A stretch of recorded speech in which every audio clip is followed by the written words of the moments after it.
Nakuha natin ang bahagi ng Senado sapagkat yung mas mahigpit na mga pagbabantay para sa 2026 national budget ay pinapanawagan ng ilang miyembro ng Senado upang hindi na matapyasan yung malaking pondo na nakalaan para sa sektor ng edukasyon. Yan at iba pang mga balita hatid ni Bombo J. Galvez. Nanawagan si Senate Committee on Basic Education Chairman Senator Bam Aquino ng mas mahigpit na pagbabantay upang matiyak na hindi mababawasan ang 1.38 trilliong pisong pondo para sa edukasyon sa panukalang 2026 national budget sa ikakasambay Cameral Conference Committee.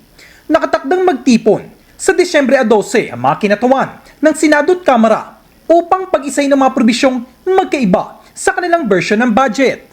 Sa mga naklipas na taon, dito karaniwang nagaganap ang pagbabago sa pondo, kabilang ang pagdaragdag, pagbabawas, at pagpasok ng mga bagong proyekto at special provisions.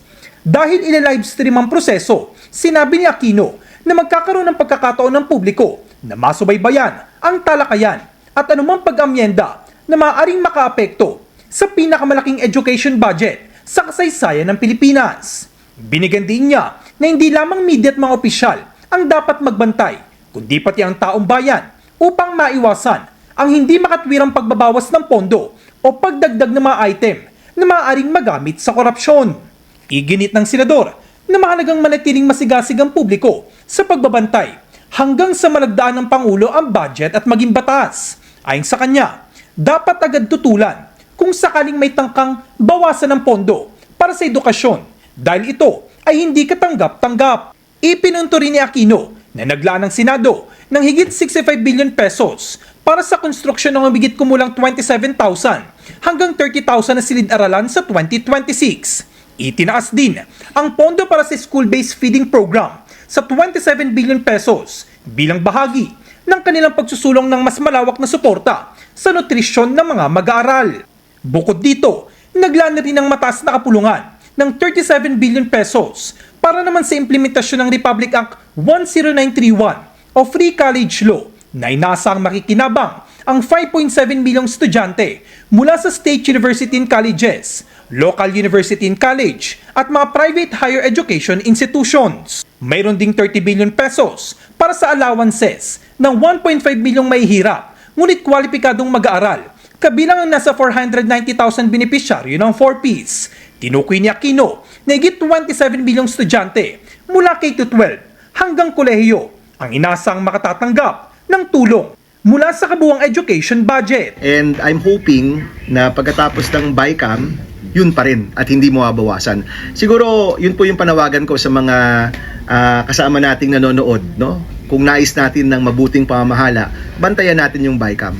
Kapag may move or may motion na ma-slash ang education budget, umalma kaagad tayo, no? At ipahiwatig natin na hindi katanggap-tanggap na babawasan ang budget sa edukasyon. Sir, sa ngayon po ba may nakikita kayong ganong concerns or may ganong plans? May naririnig kami, pero I can't confirm that, but may mga naririnig kami Na ano po, sir? na posibleng bawasan ang education budget. Dahil? So, dahil may gustong ibang pondohan.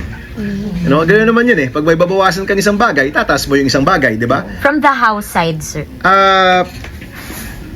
Basta. Mga naririnig natin. And to be fair, committed naman yung Senate pa. yes, so to be fair, during our caucus, di ba nag-caucus kami kahapon, talagang binring up ko yon. Sabi ko, you know, may naririnig akong ganito, other people confirmed it na, nga, may pasabi. Sabi ko, manindigan tayo na hindi mabawasan yung education budget. Para sa Bombo Network News, ako si Bombo J. Galvez and this is Bombo Radio Philippines, the #1 and most trusted source of news and information. Basta Radio, Bombo!